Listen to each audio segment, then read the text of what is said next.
Hey guys!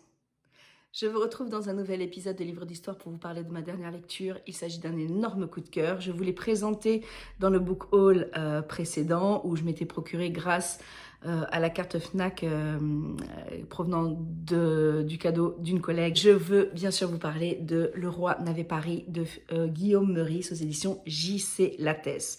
Et ce fut un énorme coup de cœur.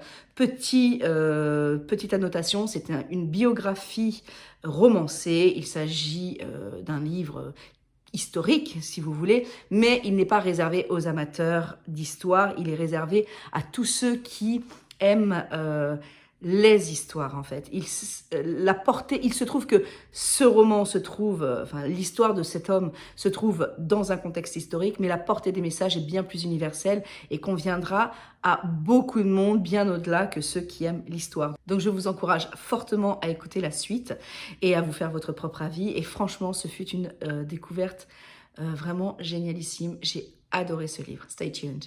Il s'agit donc de l'histoire de Triboulet, le bouffon des rois Louis XII puis François Ier, qui était extrêmement célèbre. Et l'histoire débute ce jour où ce fut la fois de trop. Triboulet ne cesse de jongler entre audace, impertinence, moquerie, insolence, et tous les grands du royaume le détestent. Mais tant que le roi rit, il est intouchable et tout le monde trépigne.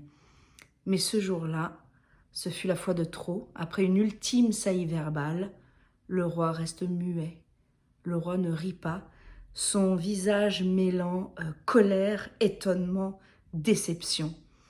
Et tous les fous, les bouffons qui l'ont précédé dans cette tâche et qui ont échoué dans cette tâche de faire rire le roi ont fini pendus haut et court. Que va-t-il arriver à ce pauvre Triboulet? Après cette introduction haute en couleurs, on revient sur l'enfance de Triboulet. Il nous raconte sa vie. Cet enfant qui est né petit, difforme, qui est rejeté de tous, à commencer par sa famille, et qui erre dans les rues comme ça en se demandant à quoi bon vivre si c'est pour vivre dans cette misère absolue, rejeté de tous, battu. Et il découvre son don incroyable. S'accaparer la puissance du verbe, jouer avec les mots et sa répartie qui est inimitable. Et à partir de là, avec un petit coup de chance, sa vie va complètement changer. Donc je ne vous en raconte pas plus quant à la suite du livre, c'est à vous de le découvrir, je vous engage réellement à y aller parce que c'est un bijou. Je ne vous raconterai donc pas plus en avant l'histoire de ce Triboulet. Par contre, ne faites pas la bêtise que j'ai faite.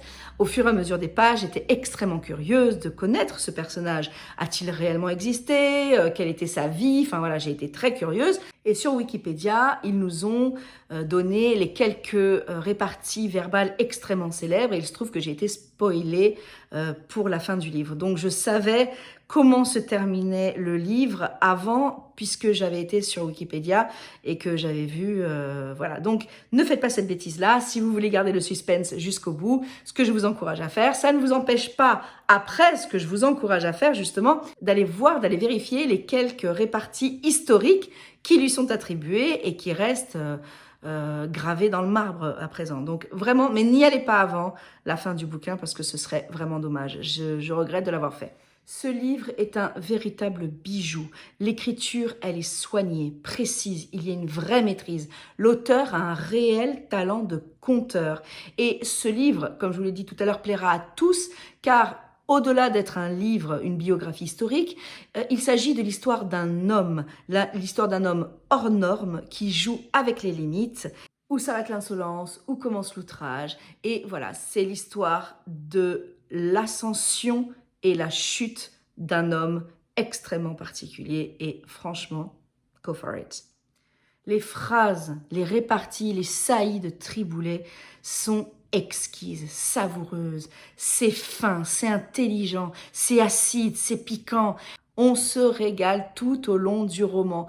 Et parce que Triboulet est un homme extraordinaire de par son physique, mais aussi de par son ignorance, sa candeur, sa fraîcheur, tout le monde le croit sot fou. Et justement, c'est ce qui va lui permettre d'exercer sa fonction, car un fou a le droit de tout dire, justement parce qu'il est fou, et il ne peut pas être tenu responsable de ses propos. Et c'est ce qui va lui permettre d'en mettre plein les fouilles à tout le monde va le détester, sauf les deux souverains, Louis XII puis François Ier, qui eux s'éclatent et ont besoin de ce garde-fou qui leur dit la vérité, alors que ces souverains ne sont entourés que de beaux parleurs, de prétendants, de personnes qui ne veulent que des faveurs du roi et en qui il ne peut pas avoir confiance.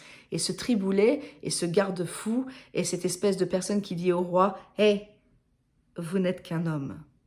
Et voilà, c'est exquis, c'est savoureux. Comme je vous l'ai dit, j'ai passé un excellent moment de lecture. Donc ce livre est bourré d'anecdotes historiques, donc c'est extrêmement intéressant. La fin de cette histoire, elle est injuste, mais merveilleuse à la fois. J'ai adoré ce livre de la première à la dernière page. Il était drôle, touchant, instructif et fait poser des questions d'actualité. Peut-on rire de tout? Avec qui? Y a-t-il des sujets à éviter? Voilà, c'est vraiment un bijou que je vous recommande fortement. Le roi n'avait pas ri de Guillaume Meurice aux éditions J.C. Lattès. Voilà, je ne vais pas tergiverser encore 3 heures. Je ne saurais que trop vous dire d'y aller. Go for it. Il est vraiment génial. Il est pas gros. Il fait, parce qu'il y en a qui sont toujours rebutés par la longueur des romans, 260 pages. Vraiment, c'est écrit gros en plus. Vous voyez, un confort de lecture. Si je vous montre d'autres romans que j'ai, vous allez être rebuté par voilà l'espace entre les lignes, c'est bourré, il n'y a pratiquement pas de marge, c'est absolument pas le cas ici, et c'est savoureux, et vous n'allez pas vous ennuyer une seule seconde. Voilà. J'espère que cet épisode de Livre d'Histoire vous a plu. Moi, j'ai été ravie de vous présenter ce livre. N'hésitez pas en commentaire à me dire si vous vous êtes laissé tenter ou ce que vous en avez pensé. Je suis vraiment intéressée par ça. Je vous souhaite à tous une bonne fin de soirée, journée, whatever. Je vous dis à très bientôt dans un nouvel épisode de Livre d'Histoire. Ciao, ciao. Clap.